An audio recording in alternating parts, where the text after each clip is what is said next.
about Start over. the frying pan thing, which we can go into a little later, about the heat. And I get a flash of heat when I put the iron frying pan in the cold water. And as far as I know, that's not supposed to happen.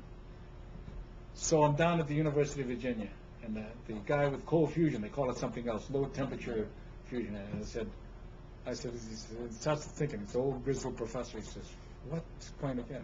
I said, well, your hand is, near as I can tell, is a millisecond or faster response to pain, otherwise people would burn. And almost all temperature measurements I know about are integrated over time. Now, even if you have the sensor itself fast, you put them in a computer algorithm and it integrates over time. So you're never going to see any small quantities of heat, even though the temperature itself may be a spike. He gets all excited and runs off. Okay, now we don't know why the frying pan does that, by the way. That's another story. But if you take an iron frying pan, or say you're soldering copper pipe, and you have a hold of the pipe, and you put cold water on it, you'll feel that phenomenon that nobody seems to notice. Me neither. I mean, I just know it's not supposed to happen, and you put it away. So a guy from MIT is up here about 2 months ago. Same thing, he's working on it. I told him about the frying pan experience about Virginia, the idiot in Virginia. And his eyes get all bright. That's the way to measure it. So he calls me up last week, George. He says, hey, Father. I said, what do you mean, Father? He says, hey, Father, I got a Father's Day present for you. It's running. Come on down and see it. I'm going down Tuesday. And that's the kind of thing that makes your little heart go pitter-pat, you know?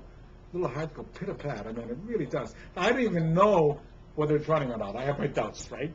Bear with me for a moment. But the fact that he's excited and I'm excited is part of the payment. So heat is not a smooth function. Heat is a spike. It's a quantum effect, right? Dum, dum, dum. And if you look at the integration of that, if the things are zero in time, epsilon in time, but infinite in height, you'd never know with the temperature measurements we make. So he's making the measurements different now. So it's interesting because those measurements are more sensitive than measuring the neutron effect, because you get too much noise around you for that. Yeah, if you smooth the Dow Jones over enough years, you won't Nice even flat notice curve. 2009. Yep. Yep. And on the other hand, if you look at the Dow Jones instantaneously, you'll commit suicide. Yeah. Okay, so we want to look at it instantaneously. So I'm all excited about that. That's one of the few rewards you get, you know. And it's interesting to see those rewards. Well, we've done it enough. We'll do another time. We're running out of time, I think, probably on the camera. Thanks, Doc. Huh? Thank you, Doc. You're welcome.